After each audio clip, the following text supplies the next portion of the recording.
नमस्कार दोस्तों, आज मैं आपको सुनाऊंगा शिव के सच्चे भक्त की एक सच्ची कहानी। चलिए शुरुआत करते हैं। उत्तर प्रदेश का एक छोटा सा गांव जहाँ ज्यादातर लोग गरीब है पर आस्था से भरे हुए हैं। वही रहता है एक 19 साल का साधारण सा लड़का राजू, जो खेतों में मजदूरी करके अपना और बूढ़े माता पिता का पेट पालता था। न उसके पास अच्छी चप्पलें थी, न मोबाइल और न कोई बड़ा सपना। बस एक ही चीज उसके पास, भगवान शिव में टूट विश्वास। राजू रोज सुबह गांव के छोटे मंदिर जाता। मंदिर टूटा फूटा था पर उसके लिए वो मंदिर नहीं, शिव का घर था। वो वहां बैठकर घंटों बस शिवलिंग को देखता रहता, बिना कुछ मांगे, बस चुपचाप। गांव के लोग कभी कभी उसका मजाक उड़ाते, अरे राजू, मंदिर में क्या रखा है, भगवान से पेट नहीं भरता। पर राजू बस मुस्कुरा देता और कहता, शिव से दिल भर जाता है, पेट तो रोटी से भर जाएगा। हर साल जब सावन आता, गांव के युवा हरिद्वार जाते कांवड़ लेने। सड़कें बोल बम के नारों से गूंज उठती। राजू सिर्फ दूर से उन्हें देखता और एक सपना उसकी आंखों में जग उठता, एक दिन मैं भी जाऊंगा हरिद्वार, मैं भी लाऊंगा जल अपने शिव के लिए। लेकिन उसके सामने हकीकत के भी थी, गरीबी और माँ की तबीयत। राजू की माँ कई दिनों से बीमार चल रही थी। एक दिन हालात बिगड़ गई। डॉक्टर ने साफ कह दिया, जल्दी इलाज नहीं हुआ तो माँ नहीं बचेगी। राजू के पास पैसे नहीं थे और रास्ते भी बंद लगने लगे थे। उस रात वो मंदिर में शिव के सामने बैठ गया, अकेला टूटा हुआ। आंसू थमने का नाम नहीं ले रहे थे।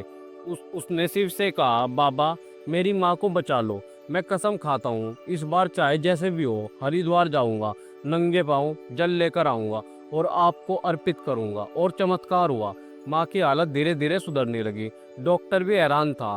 राजू समझ गया, शिव ने सुन लिया। कांवड़ यात्रा की शुरुआत की पहली तारीख सुबह 4 बजे बिना किसी को बताए राजू निकल पड़ा। फटी चप्पल हाथ में रखी और पैदल ही चल पड़ा हरिद्वार की ओर। कभी धूप तो कभी बारिश, कभी भूख तो कभी थकान। पर हर बार जब शरीर जवाब देने लगता तो राजू बस एक ही शब्द बोलता, बोल बम।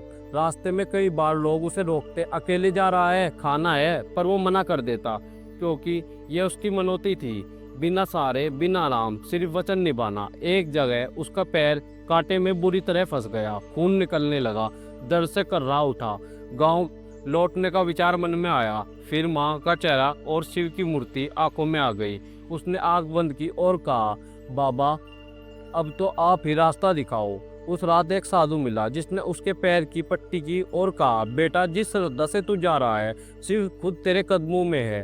हरिद्वार का वो पवित्र क्षण आखिरकार 7 दिन की पैदल यात्रा के बाद राजू हरिद्वार पहुंच गया। गंगा के दर्शन करते ही उसकी आंखें भर आई। गंगा जल लेते वक्त उसने सिर्फ एक बात कही, बाबा, माँ को दिया वचन लेकर आया हूँ, अब इसे पूरा करके ही लौटूंगा। गंगा जल से भरी कावड़ कंधे पर डालकर वो वापसी की यात्रा पर निकल पड़ा। अब थकान नहीं थी, बस आनंद था, मानो शिव उसकी आत्मा में समा गए हो। गांव में वापसी करते समय और जल अभिषेक का दिन राजू जब गांव पहुंचा तो पूरा गांव इकट्ठा हो गया। लोग हैरान थे, राजू, तू तो सच में हरिद्वार गया था, अकेला, पैदल? उसने बस हाथ जोड़ दिए। शिवरात्रि के दिन सुबह 4 बजे राजू ने कावड़ उठाई, मंदिर पहुंचा और शिवलिंग पर जल चढ़ाया। वो कोई मंत्र नहीं जानता था, पर उसका हर आंसू एक प्रार्थना था। उसके जल चढ़ाते ही मंदिर की घंटियां बज उठी, जैसे खुद महादेव ने उसका स्वागत किया हो। माँ पीछे खड़ी थी, आंखों में गर्व और हाथ में दिया। वो राजू को देखती रही और कहा, मेरा बेटा नहीं, खुद शिव का भक्त बन गया। कहानी का अंत ये नहीं, ये तो शुरुआत है। अब हर साल राजू कावड़ लाता और हर नए कावड़ियों को साथ लेकर जाता। गांव के लोग जो कभी उसका मजाक उड़ाते थे, अब उसके साथ बोल बम के नारे लगाते। राजू कहता, शिव के लिए कुछ करने के लिए पढ़ा लिखा या अमीर होना जरूरी नहीं, बस मन सच्चा चाहिए और वचन निभाने का साहस। और यही है कांवड़ की असली भावना। ये सिर्फ एक यात्रा नहीं, ये तप है, प्रेम है, समर्पण है। जब कोई भक्त अपने आराध्य के लिए सब कुछ छोड़ देता है, तब वो सिर्फ कांवड़िया नहीं होता, वो खुद में शिव का अंश हो जाता है। चलो बोलिए मेरे साथ, हर हर महादेव।